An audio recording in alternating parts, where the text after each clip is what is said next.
aussi une très bonne saison. Mais comme je l'ai dit, dans le cas de Serge Aurier, les défenseurs sont souvent défavorisés dans ce genre de nomination. Et puis, il y a Pierre Aubameyang qui a fait quand même une bonne saison avec Dortmund, donc qui peuvent inquiéter les Ivoiriens. Mais je pense que les chances ivoiriennes existent et que ça doit se jouer entre Max Gradel et Yaya Touré. Et puis, bien sûr, les joueurs locaux, les joueurs du Chan ont aussi leur titre. Leur titre, je pense qu'il y a eu 24 nominés pour le meilleur joueur africain évoluant en Afrique.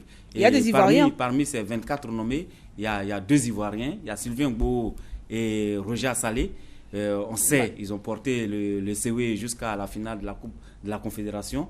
C'est vrai que le CW n'a pas gagné, mais c'est 2 joueurs qui ont montré qu'ils avaient le potentiel et qu'ils étaient des très bons joueurs, donc qui jouent sur ce tableau-là. Et aujourd'hui, au TP Mazembe, on a vu Roger Assalé a acquis vraiment de la notoriété. Il s'est imposé dans cette équipe-là, qui fait partie, qui d'ailleurs va disputer la finale de la Coupe d'Afrique. Et je pense que s'il gagne cette finale-là, Assalé sera bien parti pour pouvoir remporter peut-être ce trophée. Moi, je suis content parce que c'est logique. Hein. Vous voyez pourquoi Roger Assalé et Bobo Sylvain figurent dans la liste des 24 parce qu'ils ont fait une grosse saison avec le CW Sport de San Pedro. En parenthèse, un CW Sport qu'on aimerait retrouver en tout cas la saison prochaine. Et puis surtout Bobo Sylvain qui a été important, très décisif à la CAN. Et là, on le voit encore, il continue ses prestations de haut vol côté Bobo Sylvain. Mais Assalé Roger, celui qu'on appelle du côté de tout-puissant Mazembe, le tout-puissant Assalé. Il ne se passe pas une journée, un week-end sans qu'Assalé ne marque des buts du côté de tout-puissant Mazembe. Je crois qu'aujourd'hui, ces 2 joueurs-là peuvent figurer dans le top 3 et pourquoi pas enlever ce trophée. En tout cas, que ce soit au niveau du ballon d'or FIFA réservé aux professionnels, on va l'appeler ainsi, et le ballon d'or FIFA au niveau des locaux, je crois que la Côte d'Ivoire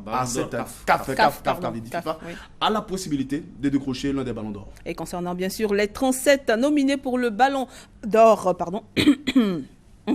pour le ballon d'or africain, eh bien la liste sera réduite à 10 le mois prochain. Ensuite, il y aura une liste de 5, puis 3 seulement seront retenus avant donc la cérémonie prévue en janvier prochain du côté de Lagos. Il faut rappeler que notre compatriote Yaya Touré a déjà remporté 4 fois ce trophée en 2011, 2012, 2013 et 2014. Et puis Samuel Eto'o également, le Camerounais, a 4 titres 2003, 2004, 2005, 2010. Sans oublier le Dédé national, Didier Drogba, qui en a 2, bien sûr, en 2006. Qui vient même d'inscrire un but le week-end dernier, le 9e but en 9 matchs, et donc qui donne la possibilité à son équipe de pouvoir participer aux playoffs, puisque là-bas c'est une autre formule, c'est pas la même formule que dans nos championnats. Voilà. Le CHAN, il s'agit du championnat d'Afrique des Nations ou, si vous voulez, la CAN des locaux. Eh bien, c'est au Rwanda du 16 janvier au 7 février prochain. Dans la zone ouest A, la Côte d'Ivoire prépare ce rendez-vous. Elle, qui était en match amical, l'a opposé au Cameroun. C'était ici à Abidjan. Oui, un bon test pour les éléphants locaux. Qui, à la différence du Cameroun qui est déjà en jambes et qui va jouer le week-end prochain en RDC. Et le Cameroun a joué la semaine dernière face aux Lions de la Teranga, où ils ont été battus 2-1 avant de venir à Abidjan. Les éléphants, eux, disputaient leur tout premier match amical et c'était le tout premier match de préparation des éléphants. On a trouvé une équipe pas encore physiquement prête, mais assez intéressante dans le jeu. D'accord, nous allons donc voir le résumé de cette rencontre qui a opposé la Côte d'Ivoire au Cameroun. Les éléphants locaux ont présenté une copie passable face au Cameroun dimanche en match amical. Ils ont partagé la poire en 2, un but partout, au bout d'une partie qu'ils auraient pu remporter avec un peu plus de présence en attaque. Boakofi Devi a ouvert la marque pour les éléphants à la 22e minute sur penalty. Un but qui est venu couronner une bonne période de domination ivoirienne. Le Cameroun obtiendra l'égalisation dans les arrêts de jeu de la première période sur un coup franc magistralement exécuté par Jacques Bep Guy. Une égalisation qui va freiner les Ivoiriens dans leur élan offensif. Et au retour des vestiaires, les Lions indomptables vont mettre plus d'impact physique dans le jeu et empêcher les Ivoiriens de poser le QI comme ils le souhaitent. La Côte d'Ivoire a failli nous poser des problèmes quand on était en 4-3-3. Donc les enfants sont vite adaptés. Quand on est passé en 4-3-3, je crois que là, il est positif sur le plan purement sportif et stratégique. Les éléphants ne trouveront pas la solution Il est rentré de Mokoro Cheikh, Tiaba Denis, Gouamark, Gonazobi et autres n'y changeront rien. Les jeunes poussés de Dussier buteront sur le roc camerounais. Un bon test avant le déplacement à Accra pour affronter le Ghana en éliminatoire du CHAN 2016. On peut s'appuyer sur le match de ce soir. On va corriger ce qui n'a pas bien fonctionné. Et puis on a encore une semaine de travail devant nous. Ça va nous permettre de bien se projeter sur ce match de dimanche prochain. Malgré ce nul concédé face au Cameroun, les éléphants ont montré de bonnes choses, surtout dans l'animation du jeu, et peuvent espérer un bon résultat au Ghana. Alors Michel Dessuyé, il n'a pas de vacances du tout, hein. Il est très sollicité. Voilà. Nous sommes de tout cœur avec vous, hein, Michel, il n'y a pas de souci.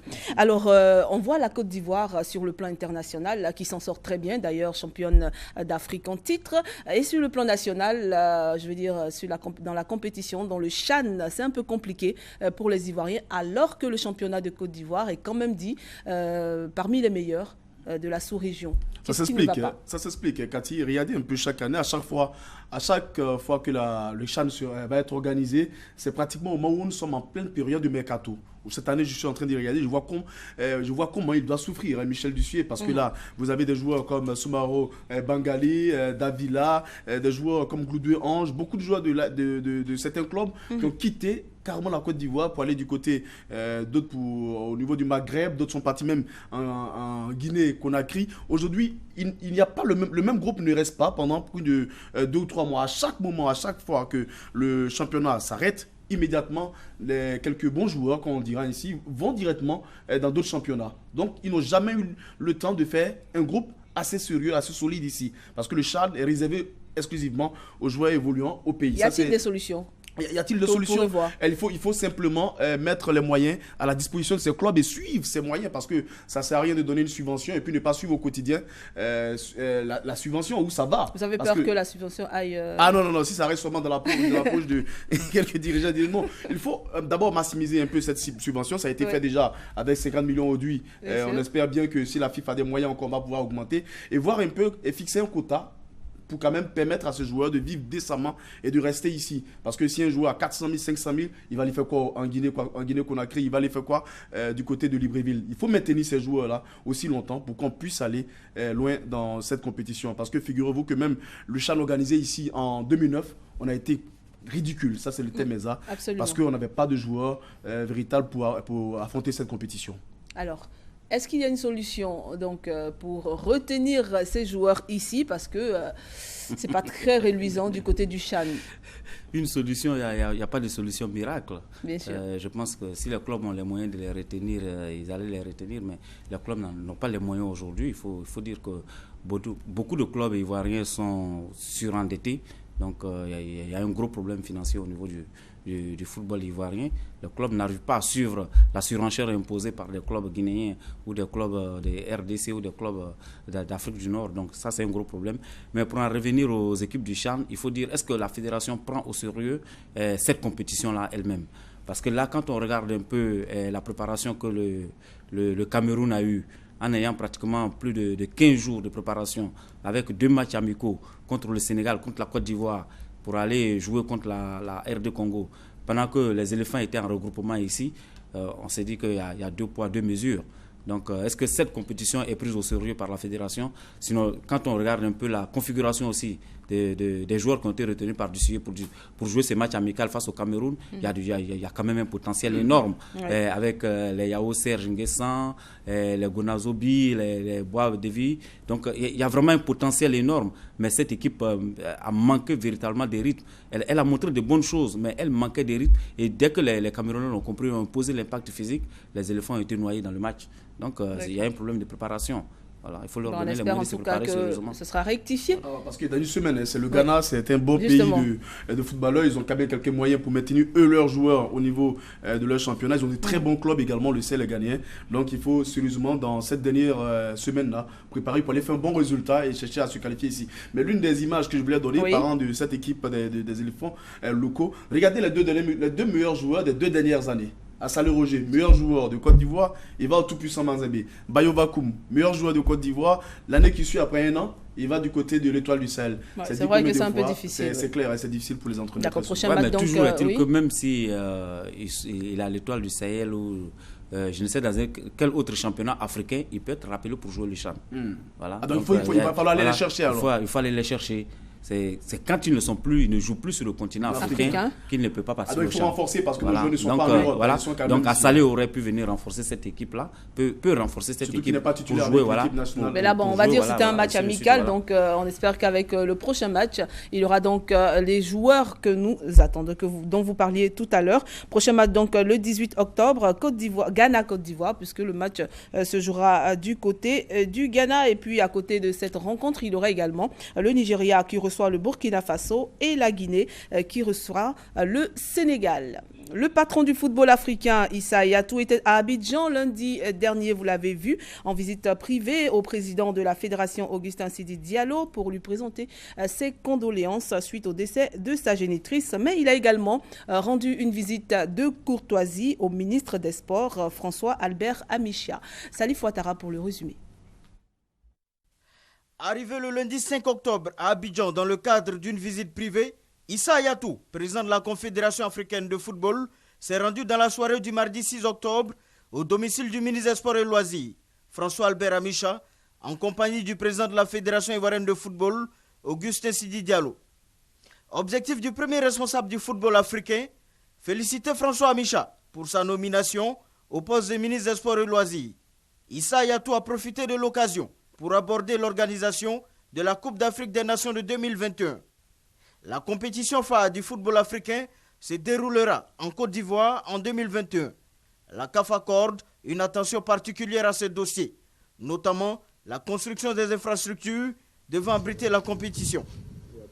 Heureux de recevoir de vives félicitations du président de la CAF, le ministre François Albert Amicha a rassuré son hôte de la disponibilité du gouvernement ivoirien à organiser la grande messe du football africain prévue en 2021.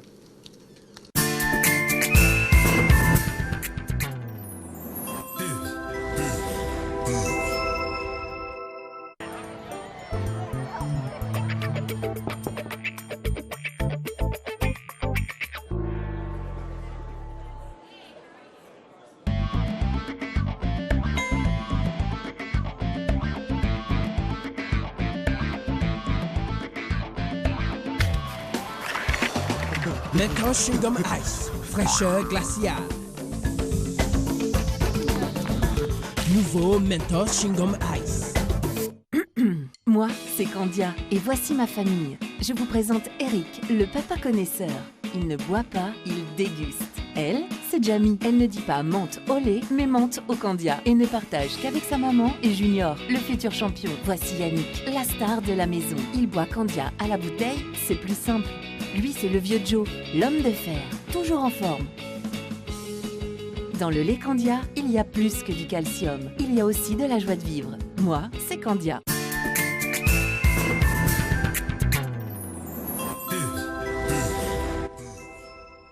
Pour venir donc à Issa Yatou, il faut dire que le président de la CAF a une très belle histoire avec la Côte d'Ivoire. Ah oui, ça dure depuis longtemps, avant même son élection à la tête de la Confédération africaine de football en 1988. Rappelez-vous, il était venu ici voir à l'époque le père fondateur, Félix Houphouët-Boigny, pour évidemment demander à la Côte d'Ivoire de soutenir sa candidature. Issa Yatou en 1984 est passé par ici.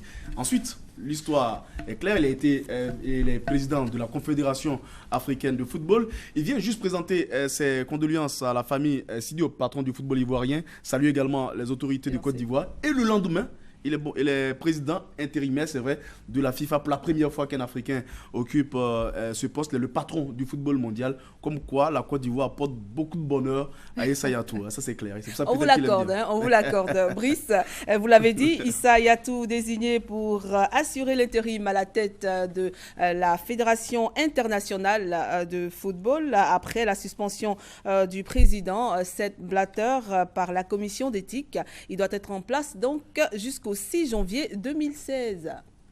Oui, c'est une bonne nouvelle pour le football africain. Ayatou est le plus ancien des vice-présidents, donc logiquement, l'intérim devait lui revenir. Et c'est un honneur fait au football africain qui a apporté beaucoup de choses sur le football, dans le football mondial. Aujourd'hui, beaucoup de joueurs africains se jouent en Europe, dans le meilleur championnat européen. L'Afrique, c'est quand même 54 voix au niveau de la FIFA. C'est une des confédérations les plus fortes. Et pendant longtemps, l'Afrique avait été un des parents pauvres avec l'Asie de la Fédération internationale de football association. Donc, c'est juste un bon retour pour l'Afrique de voir un de ses fils devenir président de la FIFA, même si c'est un intérim, mais je pense que c'est un intérim porte-bonheur. Il est président, même si c'est un intérim, il est bien président. Mais ce qui est intéressant dans cet intérim qu'a su désormais le président Issa Yatou, c'est surtout le fait que l'Afrique n'est pas citée, n'est pas impliquée dans ce scandale de corruption au niveau de la FIFA. C'est vrai qu'à un moment donné, on a voulu trouver quelques Africains, trouver des noms, mais on n'est pas cité. Et ça montre évidemment que quelque part, l'Afrique, cette année, n'est pas dedans. C'est très intéressant. Ça reste entre les Européens et les Asiatiques là-bas, mais nous, on n'est pas dedans.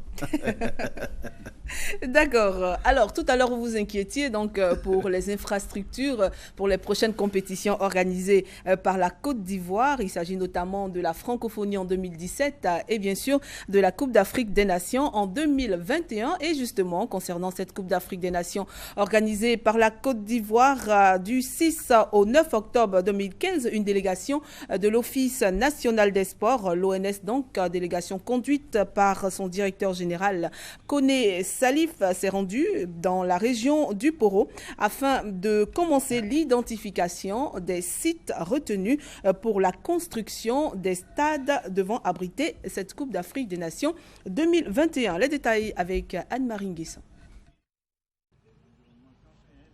C'est par Korogo qu'a débuté cette identification des sites pour la construction d'infrastructures sportives et hôtelières pour la CAN 2021 organisée par la Côte d'Ivoire.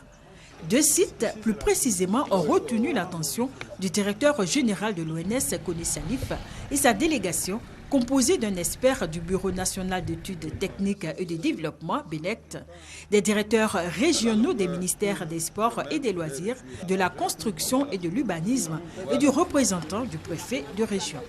Ils avaient à leur côté le chef de canton et les propriétaires terriens. Le premier site identifié est situé dans le village de Patraka. Il servira à la construction d'un stade de 20 000 places. Sur recommandation de l'expert du BENECT, la superficie de l'espace octroyé est passée de 15 à 30 hectares afin que le stade puisse disposer d'un parking et de terrain pour les sports de mai. Le deuxième site devant servir à la construction des infrastructures hôtelières et des 2 cités Cannes est situé dans le village de Nyalereka, sur la route de l'aéroport, sur une superficie de 15 hectares. Au terme de l'identification de ces 2 sites, le directeur général de l'ONS s'est réjoui du fait que ce projet permettra à la région du Poro d'accélérer son développement. Outre Korogo, ce sont les villes d'Abidjan, Bouaké et San Pedro qui ont été retenus pour la réalisation des infrastructures de la CAN 2021. Voilà, la Côte d'Ivoire se prépare donc pour cette Coupe d'Afrique des Nations 2021. Nous sommes en 2015, donc nous avons 2016, 2017, 2018, 2019, 2020 et 2021, 6 ans pour pouvoir construire ces infrastructures. Ah mais la pression monte, il faut aller au plus pressé parce que c'est clair, il y a d'abord les Jeux de la francophonie avec les infrastructures que nous avons certainement à Abidjan, mais déjà il faut aller un peu plus vite. Aujourd'hui c'est bien, c'est intéressant que le directeur de l'ONS aille faire l'identification des sites. Dieu merci, ils ont quand même permis à l'ONS et surtout à la Côte d'Ivoire de pouvoir avoir encore des hectares en plus. On espère qu'on aura maintenant les premières briques, on va voir un peu sortir les premières pierres parce que vraiment, on a hâte de voir des stades à Korogo, à San Pedro, à Man, pour permettre à nos équipes, parce que très souvent, ces populations-là sont privées de football. Oui. L'équipe nationale ne reste qu'à Abidjan. Lorsqu'on est à Korogo, pour voir l'équipe nationale, il faut faire le déplacement sur Abidjan. Alors que regardez un peu le Maroc. Lorsqu'ils ont envie de jouer à Casablanca, ils jouent à Casablanca. Ils ont envie de jouer à Rabat, à Marrakech, à Agadir. Permettons à toutes ces populations-là qui sont des fous de football de pouvoir avoir évidemment des stades-là. Allons vite parce que... Allons seulement. Allons seulement. Il y a aussi la francophonie 2017 qui est très proche. Oui, je pense que je suis plus inquiet pour la francophonie que pour la CAN. Ah oui. Parce que pour la CAN, il y a encore 6 ans. Et 6 ans, c'est... C'est vrai que c'est peu, mais c'est pas... Voilà, mais pas plus, je pense qu'il y a, voilà. il y a vraiment le temps. Urgent, oui. Quand à Brazzaville, on nous a dit que le complexe de Kintela a été construit en 2 ans. Donc, pour la CAN, il n'y a pas d'inquiétude. À partir du moment où les sites ont été identifiés, je pense que d'ici 5 ans, ces cités sportives et ces stades vont voir le jour. Mais pour la francophonie, il y a quand même quelques inquiétudes. Je pense que pour la francophonie, le comité a opté pour la rénovation de certains sites. Bon. Espérons que la Côte d'Ivoire sera vraiment prête sur le plan sportif. Ce qui est intéressant, si on est en train de faire des hier, la pelouse du Safo Boignou qu'on a vue, qui a été rénovée, vraiment, ce n'était pas une pelouse faite pour pratiquer du beau football. Et Dussier même a eu à le critiquer à la fin du match, en disant que quand la Côte d'Ivoire reçoit, c'est une équipe qui aime jouer, c'est une équipe qui aime posséder le ballon. Et quand on joue sur des pelouses de cette qualité-là, on peut toujours améliorer les choses. Et c'est difficile pour les éléphants de tenir le match. Ce qui est intéressant, c'est la confiance. Et ça, c'est très important. On n'a pas de doute parce que lorsqu'on voit un peu le directeur de l'ONS dire, évidemment, qu'il y aura des villages CHAN, c'est-à-dire qu'on n'a pas peur. On va construire ces stades-là. Il y aura des villages CHAN. Il faut rester, il faut rester concentré. Il faut aller, c'est vrai, au plus pressé, mais surtout, il faut croire. Mais comme vous l'avez dit, l'inquiétude vient au niveau des Jeux de la francophonie. Réhabiliter les sites ici, pour qu'on puisse organiser cela. Si on a les sites réhabilités, on va penser à l'intérieur pour la CAN 2021 parce que la Côte d'Ivoire doit faire du cette CAN-là une véritable fête. Une véritable fête, vous l'avez dit. Voilà, on espère en tout cas que ces infrastructures seront livrées à temps et pour 2017 et pour 2021. Nous allons parler maintenant du tournoi Dominique Ouattara qui a animé ses vacances sportives. C'est vrai que nous sommes à la rentrée, mais le compte-rendu donc de ce tournoi qui a connu son apothéose du côté de l'équipe de Kafalo qui a remporté cette finale, cela après 2 mois de compétition. Et nous sommes à Ferkessé-Dougou avec Kader Sogodogo. À Ferkessé-Dougou, la finale du tournoi Dominique Ouattara a opposé l'équipe de Kafalo en noir à celle du centre de formation de Ferkessé-Dougou en bleu. Au cours de la rencontre, les 2 finalistes ont multiplié les actions de but sans trouver la faille. Les 2 mi-temps se sont soldés sur le score de 0 but partout.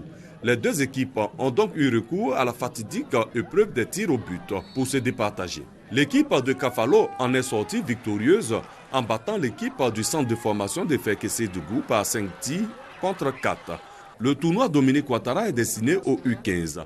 Il se déroule pendant les vacances scolaires et permet aux enfants de passer des vacances saines et agréables. C'est un tournoi qui s'est déroulé dans 50 localités. Et puis nous restons toujours du côté de Ferkessé-Dougou. La 4e édition de la finale dotée du trophée Soro Kigbafori Guillaume a pris fin sur la victoire de l'équipe de Dioulabougou.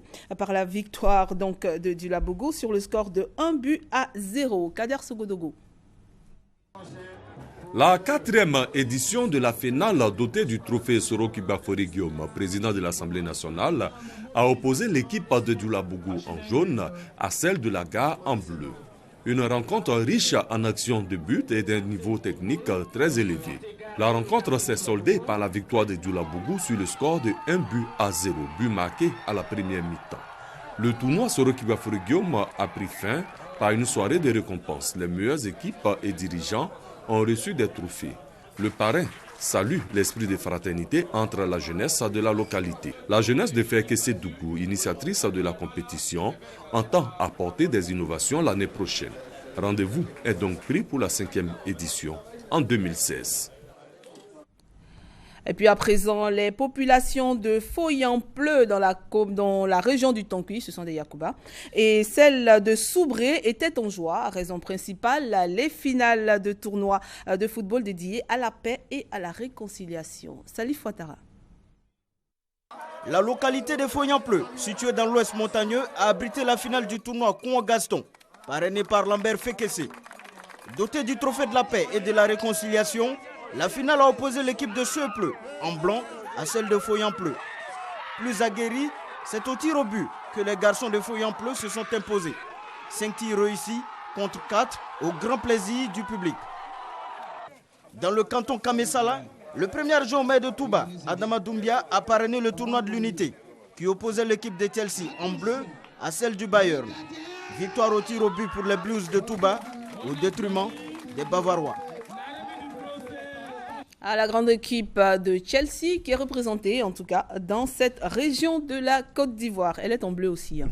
Bleu c'est bleu. Bleu c'est bleu. Voilà. Nous en arrivons donc, nous allons parler de l'Assemblée générale élective des arbitres. L'amicale des arbitres de football de Côte d'Ivoire était en Assemblée générale élective. C'était samedi dernier à la Bibliothèque nationale au Plateau. Sharaf Aboubakar devient le nouveau patron des arbitres de Côte d'Ivoire. Les détails avec Bienvenue Amand et Salif Ouattara. Au bout d'une longue Assemblée générale élective, l'ingénieur informaticien Sharaf Aboubakar a été élu président des arbitres de football de Côte d'Ivoire avec 79 voix contre 74 pour le président sortant Naï Léonard. Une victoire qui décrit clairement le changement voulu par tous les arbitres de Côte d'Ivoire. Et aujourd'hui, nous allons travailler sereinement. Ma joie réside aussi au niveau du fait qu'il n'y a pas eu de consigne de vote. Les arbitres ont voté, je dirais, en toute quiétude, en toute responsabilité. Je tends la main au candidat perdant pour lui dire que nous devons travailler ensemble. Sur 410 votants attendus, 155 ont répondu à l'appel. Le président sortant, Naï Léonard, est fier d'avoir donné un coup d'accélérateur à l'AMAFSI. L'une des missions principales du nouveau patron est de former les arbitres de football de Côte d'Ivoire. Le représentant du président de la Fédération ivoirienne de football, Omer Déoulé, a exhorté les hommes en noir à l'union. Les arbitres de tout grade sont venus de toutes les commissions régionales du pays pour prendre part à cette assemblée générale élective des arbitres de football de Côte d'Ivoire. Depuis 1960, la SICOGI s'est donné pour mission d'offrir le meilleur à ses populations à travers la construction de logements adaptés au cadre de vie des Ivoiriens. Aujourd'hui encore, avec sa nouvelle vision et au travers du programme présidentiel, la SICOGI continue de produire des maisons en adéquation avec des commodités et des prix étudiés pour faciliter le quotidien de sa clientèle. Douée d'une expertise et d'une expérience dans le domaine de la construction, la SICOGI s'inscrit totalement dans l'émergence de la Côte d'Ivoire et ambitionne demeurer une entreprise immobilière de grande envergure, construisant des bâtiments avant-gardistes pour le bien-être de ses populations. SICOGI, nous savons faire des maisons. C'est avec plaisir que nous avons revu Aboubakar Sharaf, qui est un grand arbitre, qui a marqué en tout cas ce domaine-là en Côte d'Ivoire. Ouais, c'est indiscutablement l'un des meilleurs sifflets de ces 20 dernières années pour la Côte d'Ivoire.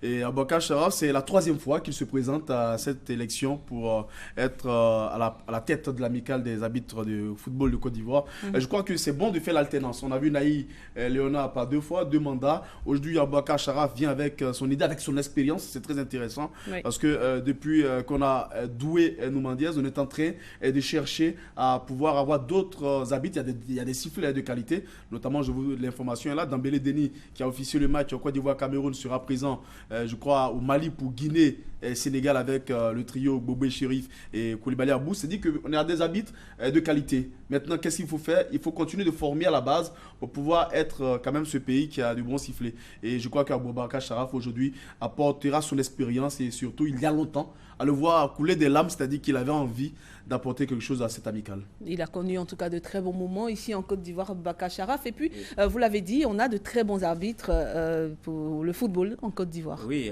tout à l'heure, il parlait de Dambélé Denis, qui était déjà même présent lors des Jeux africains, qui était un des sifflets ivoiriens là-bas. Et puis, il y a le jeune Koulibaly Abou aussi, qui est un des jeunes arbitres qui se signale. Donc, il y a une continuité au niveau de la lignée des arbitres ivoiriens de haut niveau. Je ne parlerai pas des anciens, ceux qui ont connu à l'époque les Gras. Ouattara Katina. Voilà.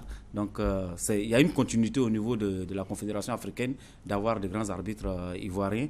Mais c'est réjouissant quand même de voir que les arbitres s'organisent et que la transition se fait vraiment sans heure, sans vraiment une passe d'armes assez... oui, parce qu'il faut préciser qu'il n'est plus en activité, Sharaf. C'est lui qui a, depuis 2008 et c'est lui qui a été élu. Qui a été élu, voilà. Donc, c'est dire que je pense que cela doit inciter d'autres amicales à pouvoir faire l'alternance sans beaucoup de bruit. D'accord. À présent, nous allons parler du tournoi Fair Play qui s'est déroulé à Cocody.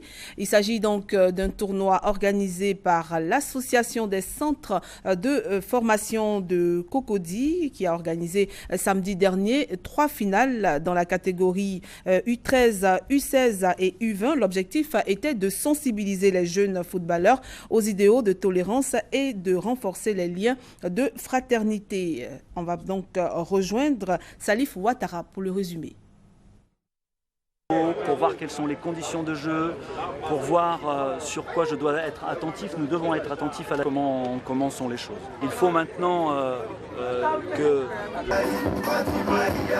L'association des centres de formation de Cocody qui a organisé ces 3 finales dans les catégories U13, U16 et U20 était présent à ces finales. Donc il y avait 26 clubs, 26 centres de formation. C'est intéressant le regroupement des centres de formation. On a les centres de formation de Cocody, on a ceux d'Abobo avec Hamza Gamal, ceux de Yopougon avec Dao Mamadou. C'est-à-dire qu'aujourd'hui, ils ont compris qu'il faut se mettre ensemble. Il faut se mettre ensemble pour chercher des stages à l'extérieur pour les entraîneurs afin de venir former ces jeunes-là. Parce qu'avant, il faut l'avouer, pour la plupart, on avait des centres d'animation. Mais aujourd'hui, avec évidemment le fait qu'aujourd'hui, on se met en structure, on se met ensemble pour faire des blocs, que ce soit à Abidjan ou à l'intérieur du pays, ça permet à certaines structures d'aller apporter leur soutien. Comme là, c'est pour le fair play. On a vu récemment à Yopougon, lorsque les centres de Yopougon ont bénéficié d'un don de l'ambassade des États-Unis ici en Côte d'Ivoire. Mais lorsqu'on est en groupe, on finit par avoir évidemment quelques lauriers et ça c'est intéressant. Mais aussi l'enseignement du fair play à ces jeunes-là, c'était déjà très intéressant à la base. Alors ces jeunes-là qui évoluent sur,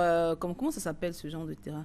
Le terrain nu. Le terrain nu, donc ne vous étonnez pas demain de les retrouver au haut niveau lorsqu'ils seront sur des pelouses assez intéressantes. Il faut dire aussi ce qui est important au niveau des centres de formation, c'est de voir que la formation des formateurs doit être continue.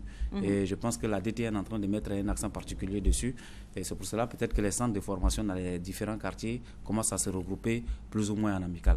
D'accord. Avant donc de parler de taekwondo avec vous, donc Brice, nous allons dire un mot sur le handball qui a eu ses finales de la N1A. C'était le week-end dernier. C'était des finales explosives. Pour une fois, on a eu vraiment ces dernières années des finales assez explosives, notamment chez les dames, avec la victoire de l'Africa, 3e victoire sur Tia Salé Handball Club 27-26. Mais quelle équipe de Tia Salé qui a causé énormément de problèmes à l'Africa. Elles ont mis en difficulté l'équipe de l'Africa. Elles sont passées à côté de l'exploit. Et l'Africa, ce qui est intéressant au niveau des dames, c'est plutôt l'équipe de Bandama. Voilà. Maintenant, je reviens sur Tanda. Tanda, en Coupe nationale, a battu l'Africa Sport d'Abidjan. Bandama a manqué de peu de battre l'Africa Sport d'Abidjan. C'est-à-dire que l'année prochaine, on aura... Même Bandama a manqué de peu de battre aussi l'AS Tanda. L'AS Tanda. C'est-à-dire que l'année prochaine, on aura ces 3 équipes-là qui vont essayer. Ça va donner, ça va booster un peu notre championnat. Ça va donner une certaine qualité au championnat au niveau des dames. Et encore, ce qui est intéressant, ça met l'Africa en bonne préparation avant la Coupe d'Afrique des clubs champions. Au niveau des hommes, vous l'avez également signifié, la victoire du Red Star qui fait un doublé face à l'équipe de la SOA. Je crois que le Red Star confirme bien que cette saison, c'était sa saison. Mais il y a eu quelques petites erreurs au niveau du coaching, au niveau de la SOA, parce que la SOA tenait un résultat 17-16. Il restait quelques minutes et la SOA jouait à 6 contre 4. Et il y a eu ce temps mort demandé qui, pour moi, était inutile. Mais bravo au Resta. Ça met la pression sur l'équipe de la SOA pour la Coupe d'Afrique des clubs champions. Et puis, on rappelle que le championnat de handball est donc divisé en 2. La N1A d'un côté et la N1B de l'autre. Et prochaine étape, ce sera donc les finales de la N1B dont le programme sera communiqué ultérieurement. On parle maintenant taekwondo. Vous voulez réagir sur le handball? Non, le taekwondo. Le taekwondo, d'accord. Dimanche 11 dernier, la fondation Earth Angel a effectué un important don de matériel au club taekwondo La Source à Koumassi. Plusieurs personnalités ont participé à cette activité, dont la championne Marlène Arnaïs, ambassadrice de la fondation Earth Angel. Le reportage de Samira Ouedraogo est dans un commentaire de Anne-Marie Nguessan Koulibaly. 5 kits scolaires, 68 tapis de combat, 300 dobok, 4 plastrons électroniques. Ce sont là les dons de la fondation Earth Angel au club de taekwondo La Source de Koumassi. L'objectif étant de permettre aux meilleurs athlètes de la Fédération ivoirienne de taekwondo qui se battent avec fierté pour représenter la Côte d'Ivoire au plus haut niveau de bénéficier de meilleures conditions d'entraînement afin d'être dans de bonnes dispositions pour les Jeux olympiques de Rio en 2016. L'ambassadrice de cette fondation qui œuvre pour la promotion de l'éducation, la culture et les valeurs du sport, Marlène Anois, médaillée olympique de taekwondo, est fière d'associer son image à cette initiative. Je prédis une médaille olympique aux Jeux de Rio. Je suis extrêmement fière de leur parcours, mais au-delà de leur palmarès prestigieux, c'est aussi les valeurs qu'ils incarnent. Je suis fière, pour moi c'est un honneur d'être à leur côté et de les accompagner dans l'aventure olympique. Ce club La Source de Koumassi a vu naître de grands champions tels que l'olympienne et triple championne d'Afrique Gbagbo Ruth et les vice-champions du monde Logbo Peken et Gbane Seydou. Une grande fierté pour le créateur de ce club, maître Georges Mézi. Ma satisfaction, elle est grande, elle est très grande. Je suis très heureux qu'un jour Marlène Anois apparaît ici dans notre club. Par le biais de mes élèves, on fait connaissance et voilà tout ce qui suit. Et au-delà, elle rencontre des champions, elle découvre des champions et la pépinière des champions de Côte d'Ivoire et elle s'investit carrément à les aider. Et je suis immensément content, je suis très heureux. Les plus jeunes et les internationaux ont quant à eux traduit leur joie par des démonstrations d'attaque et défense et des casses de planches. Je suis très fière de pratiquer le taekwondo et je pense qu'un jour aussi, je deviendrai un champion contre Gbane Seydou, Cissé Cheikh et Gbagbo Ruth et tout ça. Cette cérémonie a été rehaussée par la présence du maire de Koumassi, Raymond Ndoye, et de celle du gouverneur du district d'Abidjan, Robert Begré-Mambé. Je salue les champions, mais quand on est champion, on doit continuer à être champion. On ne doit pas s'arrêter en bon chemin, sinon on perd la valeur. Donc je vous exhorte à continuer d'être excellents. J'encourage les jeunes qui apprennent maintenant, les enfants qui apprennent le taekwondo, à regarder l'exemple que constituent les aînés qui sont champions, parce que demain, eux aussi seront champions. C'est dans une ambiance festive que cette cérémonie de remise de matériel a pris fin. En tout cas, cette fédération mérite tout le soutien apporté. Oui, et puis quand on voit un club comme La Source qui a donné des grands champions à la Côte d'Ivoire, n'oubliez pas que Gbagbo Ruth et Cissé Cheikh Salah qui sont champions d'Afrique actuellement, Gbane Seydou qui est médaillé d'argent aux Jeux africains et Peck qui a été médaillé de bronze aux Jeux africains. Quatre médaillés aux Jeux africains sont sortis de ce club-là. Et quand on voit une grande championne comme Marlène Anois arriver dans ce club, je pense que cela va encore permettre à beaucoup de jeunes de prendre exemple. Déjà, ils avaient des champions.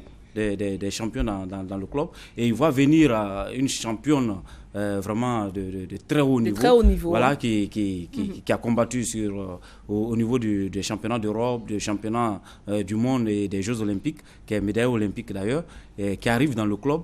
Et ça va donner un peu de certaines vocations et ça va permettre à ces jeunes-là de s'inspirer de son exemple et de pouvoir progresser. Et c'est un exemple que la Fédération ivoirienne de taekwondo aussi donne par la venue de cette championne-là. Et je pense que les Gbane, les Gbagbo Ruth et les Cissé Cheikh Salah vont apprendre auprès de cette championne qui a quand même été une pratiquante de très très haut niveau. Elle est d'origine québécoise, française d'origine québécoise et je vous jure que ceux qui l'ont vu combattre comme moi, c'est une très grande championne.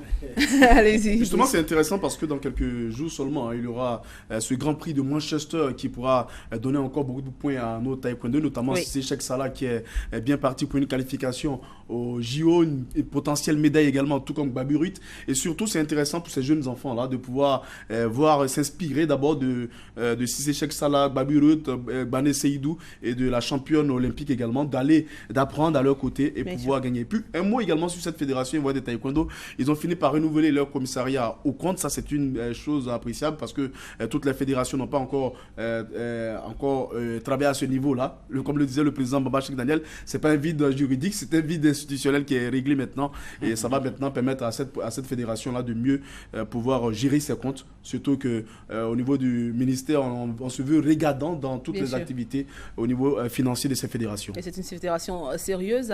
Nous souhaitons en tout cas le meilleur pour cette fédération qui pourra représenter valablement la Côte d'Ivoire aux différentes compétitions internationales. Parlons maintenant de l'OASU. L'OASU que vous connaissez très bien, l'OASU qui fournit également de grands champions à la Côte d'Ivoire. L'Office ivoirien des sports scolaires et universitaires prépare sa rentrée sportive de la saison 2015-2016 au cours d'un atelier qui a regroupé les délégués de l'OASU des 32 régions et districts de la Côte d'Ivoire. Eh bien, la direction générale de cette institution a fait le bilan de la saison en cours avant de présenter le guide de la saison sportive prochaine. C'était mercredi dernier au siège de l'institution située dans la commune du Plateau. Konaté Ngamblé, Sébastien Wouigné, Aïwa.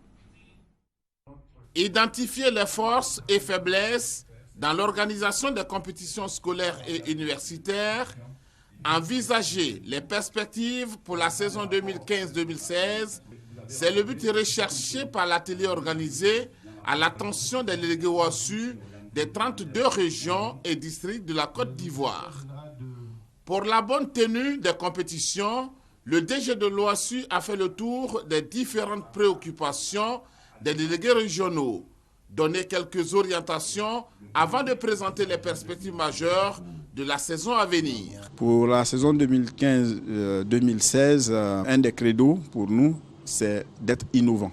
C'est le challenge nouveau, placer le sport scolaire et universitaire dans une approche globale qui s'imprègne de la vie associative normale, efficace. Les rapports des saisons 2013-2014 et 2014-2015 ont montré un début de renaissance de l'OASU et soulignent que la saison en cours a déjà enregistré la participation de 2350 établissements. 4300 équipes ont été engagées dans les différentes compétitions pour un total de 6892 matchs disputés. Le nombre de licenciés est de 52 325 sur l'ensemble du territoire national. L'Office ivoirien des sports scolaires et universitaires entend donc développer la compétitivité des jeunes sportifs qui constituent le vivier du sport national. Depuis que je suis à l'OASU, je sais qu'il y a une nette évolution. L'OASU évolue en Côte d'Ivoire et particulièrement avec l'avènement du DG actuel qui est là. Parce qu'il est en train de fournir de gros efforts pour que nous sortions vraiment d'où on était avant. Pour le Guémon, n'ont pas de problème. Si vous avez le nombre de licenciés, nous sommes parmi les premiers. Et ce qui est extraordinaire, au Guémon, nous sommes tranquilles. Inch'Allah, Dieu nous aidera pour aller de l'avant. Même si les compétitions ont gagné en qualité au plan de l'organisation, il y a encore quelques dysfonctionnements de certaines structures locales de l'OASU. La région du Poro a la particularité d'être très vaste. Et c'est nos difficultés. La réalité du Poro, c'est ça. La distance va nous jouer quand même de gros tours. Parce que la distance par rapport à Bengué, Niel, Nyonfoin, Dikodougou et Sirasso, on a des problèmes pour relier ces régions, étant donné que quelquefois on n'a pas de transporteurs entre ces villes-là. Cet atelier a pris fin par la présentation du guide de la saison sportive 2015-2016, un ouvrage de cadrage destiné à guider les différents délégués régionaux dans l'encadrement des jeunes compétiteurs durant la saison à venir. Alors, monsieur, en quelques petites secondes, personnellement, quelles sont vos attentes pour l'OASU la saison prochaine? C'est une année charnière pour l'OASU, le directeur connaît seulement ne cesse de le dire. Aujourd'hui, depuis cette année 2015, on a eu l'installation de toutes les fédérations, aux primaires, au collège, au secondaire et même à l'université. Désormais, les fédérations sont installées et c'est très important qu'on puisse appeler à la rentrée tous ces responsables, on dira, au niveau de ces différentes régions pour qu'ils comprennent un peu le message de l'OASU. C'est-à-dire, dès l'entame de la rentrée, déjà, il faut penser à permettre à ces jeunes-là d'associer sport et études, et c'est très important. Surtout qu'aujourd'hui, on a envie de retrouver ce qui était l'OASU dans les années, on dirait 80 jusqu'à 90. On avait perdu de la Super, mais depuis un moment, ça commence à revenir. Figurez-vous qu'on avait jusqu'en 2012 moins de 15 000 licenciés. Aujourd'hui, on est passé à 52 380 licenciés. C'est déjà énorme. Et il faut maintenant rendre cela obligatoire dans nos collèges, lycées et même à l'école primaire. Je crois que cette année est une année importante pour l'OASU. D'accord. Quelles sont vos attentes? Oui, il faut espérer que l'OASU redevienne l'usine à champions. Parce que l'OASU a fourni pendant longtemps, pendant de longues années, les meilleurs athlètes à la Côte d'Ivoire, que ce soit en athlétisme ou au football. Les champions venaient de l'OASU. Et depuis un moment, l'OASU était pratiquement dans une situation un peu, je dirais, un peu difficile. L'OASU avait pratiquement perdu de son lustre d'antan. Et l'OASU est en train de renaître. Il faut espérer revoir un OASU bien organisé au niveau des régions, comme le DG est en train de le faire actuellement, et surtout pouvoir couvrir toute la totalité du territoire national. D'accord. Et puis, à côté donc de ces compétitions des jeunes, on va plutôt dire aussi aux parents d'inscrire leurs enfants dans des sports, dans des activités sportives. Ça développe l'intellect de l'enfant, ça développe l'éveil chez l'enfant. Donc, pas besoin forcément de faire de la compétition. Il faut inscrire les enfants dans des disciplines sportives. Vous avez le choix, la natation, le taekwondo, comme on l'a vu, on a les arts martiaux, on a vraiment beaucoup de disciplines qui peuvent intéresser nos enfants. Voilà, nous sommes donc à la fin de cette édition. Rapidement, comme il est de coutume, on vous demande qu'est-ce qui a retenu votre attention. Le match amical Côte d'Ivoire-Maroc, avec cette victoire qui était importante, il fallait gagner forcément pour montrer que nous restons toujours le champion d'Afrique, pour se donner, comme je l'ai dit, un capital confiance pour aller de l'avant. Et je crois que ça a été important. C'est vrai que ça a été un match moyen dans le jeu, mais il faut le dire, c'était une victoire qui était importante. Le Cameroun, au niveau du CHAN, a offert un bon test de préparation aux éléphants locaux. Et nous espérons que dimanche prochain, ils iront obtenir un bon résultat du côté d'Accra. Et on espère pour vous, en tout cas, que vous aurez une très bonne semaine, chers téléspectateurs, sur les antennes de la RTI, sur RTI 1, sur RTI 2.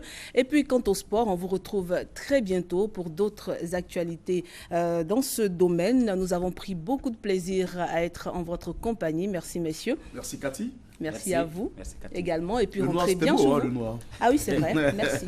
Voilà. Merci à vous, en tout cas, et passez une très bonne soirée. À bientôt.